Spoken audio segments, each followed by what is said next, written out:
બાળકો, હવે આપણે સાંભળીએ ઘરડા હંસની સલાહ. એક ગામમાં ખૂબ જ મોટું જંગલ હતું અને એ જંગલમાં મોટું સરોવર હતું. તે સરોવરને કાંઠે એક વડનું મોટું ઝાડ હતું.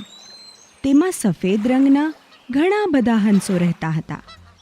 આ હંસો આકાશમાં ઉડતા, સરોવરમાં રમતા અને પાણીમાં તરતા હતા અને આમ આખો દિવસ પસાર કરતા.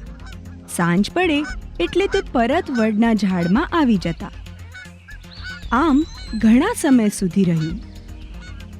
તેને ઈંડા મૂક્યા અને બચ્ચા જન્મ્યા, મોટા થવા લાગ્યા. એક વખત ઘરડા અને ડાયા હંસે બધા હંસોને ભેગા કર્યા અને કહ્યું, મિત્રો, હવે આ વડ પર વધુ રહેવું સલામત ભર્યું નથી. બીજા હંસે કહ્યું, શું સલામત નથી? એ કેમ? ઘરડા હંસે કહ્યું કે જો, વડ પાસે આ વેલ ઉગી છે. તે ધીમે ધીમે મોટી થતી જશે અને એ સમયે કોઈ પણ શિકારી તેની મદદથી આપણા સુધી પહોંચી અને આપણને. એટલામાં બીજો હંસ બોલ્યો, અરે રે ભાઈબંધો, આ વેલ મોટી થતાં બહુ સમય લાગશે. તે ચિંતા અત્યારે મૂકી ચાલો મોજ કરીએ. ઘરડા હંસને છોડીને બધા હંસો મોજ કરવા જતા રહ્યા. ઘણો સમય પસાર થયા પછી આ વેલ ધીમે ધીમે મોટી, જાડી અને ઊંચી થતી ગઈ. તે વડને ફરતે વીંટળાઈ ગઈ.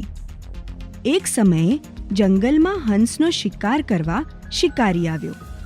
બધા હંસો જ્યારે સરોવરમાં તરવા માટે ગયા હતા ત્યારે પેલો શિકારી વેલની મદદથી વડ પર ચડી ગયો. પછી તેણે પક્ષીઓને પકડવાની જાળ લગાવી અને વડની નીચે ઉતરી ગયો.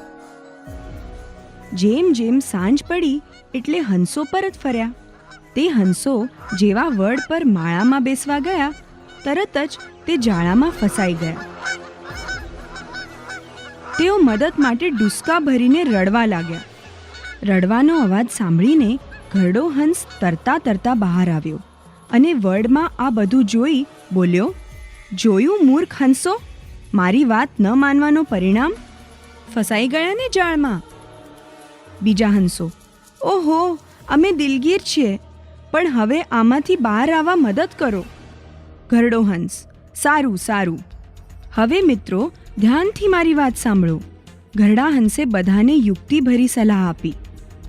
બીજા દિવસે સવારે શિકારી આવ્યો અને સીધો વડની ઝાડ પર ચડી ગયો. ફસાયેલા હંસોવાળી જાળ નીચે ઉતારી લાવ્યો અને જોયું, ઓહો, બધા હંસો મરી ગયા છે. વાહ, હું આ દરેક હંસને લઈ જઈ અને મારી માટે મૂકી રાખીશ. અને જેવી એણે જાળ નીચે મૂકી તેમાંથી તરત જ એક હંસ ફડફડાટ ઉડી ગયો. એવામાં બીજા હંસો પણ એક પછી એક ઉડવા લાગ્યા. બધા જ હંસો આકાશમાં ઉડી ગયા અને શિકારી, ઓહોહો, મારા કિંમતી શિકાર, બધા જ શિકાર ઉડી ગયા. આમ ઘરડા હંસની યુક્તિથી શિકારીની જાળમાંથી બધા જ હંસ મુક્ત થયા.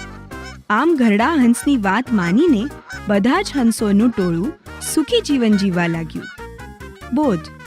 તો બાળમિત્રો, જોયું ને, મોટા અને વૃદ્ધ માણસોની વાત માનીએ તો જીવનમાં હંમેશા સુખી થવાય. આપણી ચેનલને લાઈક કરો એન્ડ સબસ્ક્રાઈબ કરો. ચેનલને લાવો છે તો કહો. Thank you.